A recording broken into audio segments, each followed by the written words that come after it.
بسم اللہ الرحمن الرحیم۔ السلام علیکم ورحمۃ اللہ وبرکاتہ۔ ناظرین محترم، قرب قیامت کی 10 بڑی علامات میں سے ایک علامت دجال کا ظاہر ہونا بھی ہے۔ دجال کا فتنہ تاریخ انسانی کی ابتدا سے لے کر انتہا تک کے تمام فتنوں سے بڑا اور خطرناک ہوگا، جس کی بڑائی اور شدت کا اندازہ اس بات سے بھی لگایا جا سکتا ہے کہ ہر نبی نے اپنی قوم کو دجال کے فتنے سے ڈرایا ہے۔ حضور اکرم صلی اللہ تعالیٰ علیہ وآلہ وسلم نے فرمایا، اس سے بڑا فتنہ نہ تو آیا ہے اور نہ ہی کوئی آئے گا، جو اس زمین پر رہنے والے اہل ایمان کے لیے کسی بڑے امتحان سے کم نہ ہوگا، اور عورتیں دجال کے فتنے کا سب سے بڑا نشانہ بنیں گی۔ ناظرین محترم، آج کی اس ویڈیو کے اندر ہم آپ کے ساتھ شیئر کریں گے کہ دجال سے ہم بستری کرنے والی عورتیں کون ہوں گی، کہیں وہ مسلمان تو نہیں ہوں گی، اور دجال سے ہم بستری کرنے کے لیے عورتوں کے درمیان جنگ کیوں چھڑ جائے گی، اور ان عورتوں کی پہچان کیسے کی جا سکتی ہے۔ پیارے دوستو، ان تمام تر سوالات کے جوابات جاننے کے لیے آپ سے ہماری گزارش ہے کہ آپ ہماری اس ویڈیو کو اینڈ تک ملاحظہ فرمائیے۔ میرے دوستو، سب سے پہلے ہم آپ کو احادیث کی روشنی میں دجال کے بارے میں بتاتے ہیں۔ دجال کا معنی ہے بہت زیادہ جھوٹا شخص، کیونکہ دجال بھی حق کے ساتھ باطل کو ملا کر جھوٹ بولے گا، اس لیے اسے دجال کہا گیا ہے۔ یہ اولاً تو خود کو مسلمان ظاہر کرے گا اور لوگوں کو بھلائی کی طرف بلائے گا، لیکن پھر نبوت اور آخرت کار خدا ہونے کا دعویٰ کرے گا۔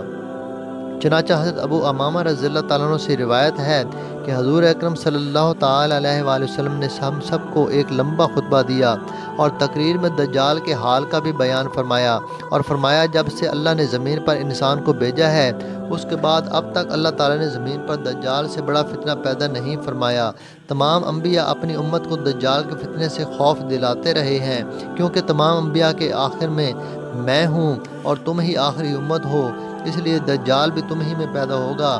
بس اگر میری زندگی میں ظاہر ہو جاتا ہے وہ، تو میں تم سب کی جانب سے اس کا مقابلہ کروں گا، لیکن چونکہ وہ میرے بعد ظاہر ہوگا، اس لیے ہر شخص پر اپنے اپنے نفس کی جانب سے اپنے بچاؤ کرنا لازم ہوگا۔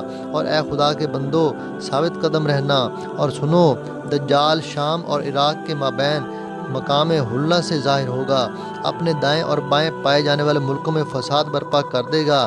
آپ نے فرمایا کہ اے اللہ کے بندو، ایمان پر قائم رہنا، میں تم کو اس کے وہ حالات بیان کرتا ہوں جو آج تک کسی نبی نے اپنی امت کو نہیں بتائے۔ وہ پہلے نبوت کا دعویٰ کرے گا اور پھر کہے گا کہ میں خدا ہوں، جبکہ تم مرنے سے پہلے خدا کو نہیں دیکھ سکتے، تو دجال کیسے خدا ہو سکتا ہے؟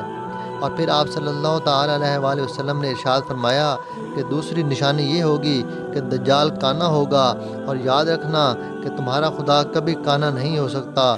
اور اس کی تیسری نشانی یہ ہوگی کہ اس کی پیشانی پر قاف الف را لکھا ہوگا، یعنی کافر لکھا ہوگا، جس سے ہر مومن عالم ہو یا جاہل سب پڑھ لیں گے۔ اس کے بعد آپ صلی اللہ تعالیٰ علیہ وآلہ وسلم نے ارشاد فرمایا، پس جب دجال ویرانے سے گزرے گا تو اسے حکم دے گا کہ اپنے خزانے نکال دے، چنانچہ خزانے اس کی ایسی اتباع کریں گے جیسے شہد کی مکھیاں اپنے مالک کی اتباع کرتی ہیں۔ چنانچہ اس کے ساتھ جنت اور دوزخ بھی ہوگی، لیکن حقیقت میں وہ جنت دوزخ ہوگی اور دوزخ جنت ہوگی۔ جو شخص اس کی دوزخ میں ڈالا جائے گا، اسے چاہیے کہ وہ سورہ کہف کی ابتدائی آیات پڑھے، اس کے لیے ایسے ہی گلزار بن جائے گی جیسا کہ حضرت ابراہیم علیہ السلام کے لیے آگ گلزار بن گئی تھی۔ روایات کے مطابق اس کا ایک فتنہ یہ بھی ہوگا کہ وہ ایک شخص کو مار کر چیر کر 2 ٹکڑے کر دے گا، اور پھر کہے گا کہ دیکھو اب میں اس بندے کو ملاتا ہوں، تو کیا اس کے بعد تم لوگ کسی اور کو خدا مانو گے؟ اللہ اس دجال کا فتنہ پورا کرنے کے لیے اس شخص کو دوبارہ زندہ کر دے گا۔ پھر دجال اس سے پوچھے گا کہ تیرا رب کون ہے؟ وہ شخص کہے گا کہ میرا رب اللہ ہے، اور تو خدا کا دشمن دجال ہے۔ خدا کی قسم، اب تو مجھے تیرے دجال ہونے کا یقین ہو گیا ہے۔ بعض علماء نے فرمایا ہے کہ یہ شخص حضرت خضر علیہ السلام ہوں گے۔ ناظرین محترم، دجال کے فتنوں میں سے ایک فتنہ یہ بھی ہوگا کہ دجال آسمان کو حکم دے گا تو وہ بارش برسائے گا، اور زمین کو حکم دے گا تو زمین سبزہ اگائے گی، اور اس دن جانور خوب موٹے ہوں گے اور ان کے تھن دودھ سے لبریز ہوں گے۔ سوائے مکہ اور مدینہ کے کوئی خطہ ایسا نہ ہوگا جہاں دجال نہ پہنچا ہوگا۔ مکہ اور مدینہ میں داخل ہونے کی کوشش پر فرشتے اسے ننگی تلواروں سے روکیں گے۔ سوال اس بات کا ہے کہ عورتیں دجال کے فتنے کا سب سے زیادہ شکار کیوں ہوں گی، تو آپ کو اس بات سے آگاہ کرتے چلیں کہ دجال قوم یہود سے ہوگا، چنانچہ اس کے پیروکار عورتیں یہودی ہوں گی، جس سے معلوم ہوتا ہے کہ دجالی فتنے کا شکار زیادہ تر عورتیں ہی ہوں گی۔ اور ایک روایت میں آتا ہے کہ کٹر یہودی عورتیں دجال سے ناجائز تعلقات بنانے کی بھی کوشش کریں گی، اور اس کی کڑیل جسم کو اپنانے کے لیے ان یہودی عورتوں میں جنگ چھڑ جائے گی، اور یہ عورتیں دجال کو اپنی طرف مائل کرنے کے لیے طرح طرح کے ہتھ کنڈے اپنائیں گی۔ روایات میں آتا ہے کہ حضور نے ارشاد فرمایا کہ اے مسلمانوں، تم اپنی عورتوں کو دجال کے فتنے کے خوف سے اپنے گھروں کے اندر باندھ کر آؤ گے، لیکن وہ اپنی رسیاں چھڑا چھڑا کر دجال کے پیچھے بھاگیں گی۔ ناظرین محترم، ان روایات سے پتہ چلتا ہے کہ دجال کی زیادہ پیروکار جو ہوں گی وہ یہودی نسب کی عورتیں ہوں گی، لیکن کچھ ایسی عورتیں بھی ہوں گی جو اس وقت مسلمان ہوں گی، لیکن جب دجال کے فتنے کے اندر مبتلا ہوں گی تو وہ دائرہ اسلام سے خارج ہو جائیں گی۔ کوئی بھی مومنہ عورت کبھی بھی دجال کے فتنے کے اندر مبتلا نہ ہوگی، اور نہ ہی کبھی وہ دجال کے ساتھ ہم بستری کرے گی، کیونکہ دجال کے چہرے پر دیکھتے ہی اسے پتہ چل جائے گا کہ یہ کافر ہے۔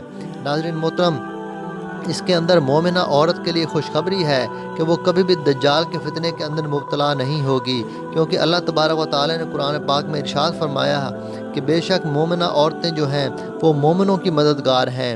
پیارے دوستو، مختلف احادیث میں دجال کا حلیہ بتایا گیا ہے۔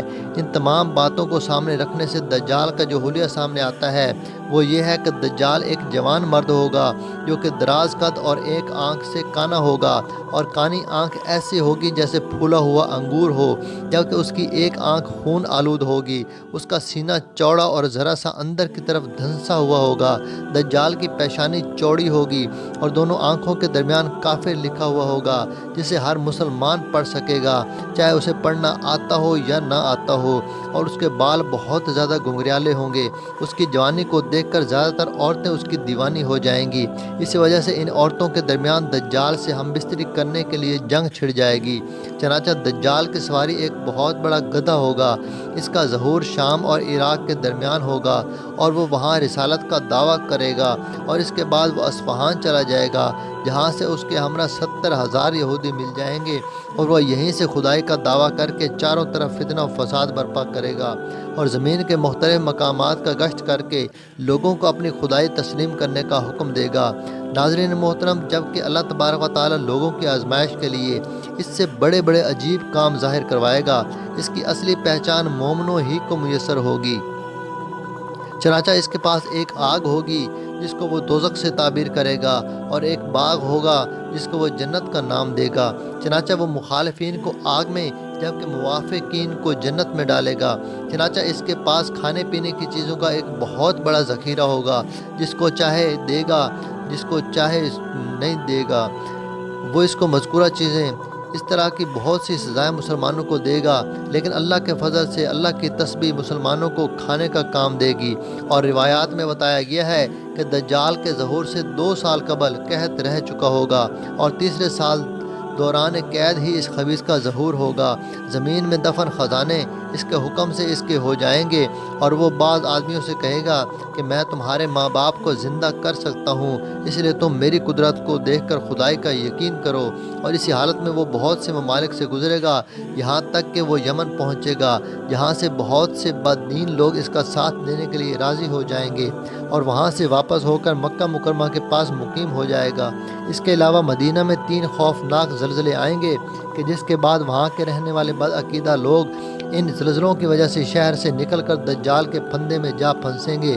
چنانچہ مدینہ سے دجال شام کی طرف روانہ ہوگا، اور اس کے پہنچنے سے قبل ہی حضرت امام مہدی دمشق پہنچ چکے ہوں گے، اور دجال کے ساتھ جنگ کرنے کی تیاری کے لیے فوج کو ترتیب دیں گے۔ ایک دن لوگ نماز میں مصروف ہوں گے کہ اسی دوران حضرت عیسیٰ علیہ السلام دمشق کی جامع مسجد کے مشرقی مینار پر اتریں گے اور امام مہدی علیہ السلام سے ملاقات کریں گے۔ یوں حق و باطل کے درمیان ایک خون ریز جنگ شروع ہوگی۔ اللہ تبارک و تعالی مسلمانوں کو فتح نصیب کرے گا، اور اسی جنگ کے دوران دجال کو بیت المقدس میں بے لد کے قریب قتل کیا جائے گا، اور پھر اس کے بعد اس کی لاش کو وہاں موجود ایک کنویں کے اندر لٹکا دیا جائے گا۔ دعا ہے کہ اللہ تبارک و تعالی ہمیں ہر قسم کے دجالی فتنے سے ہمیشہ ہمیشہ کے لیے محفوظ رکھے، آمین۔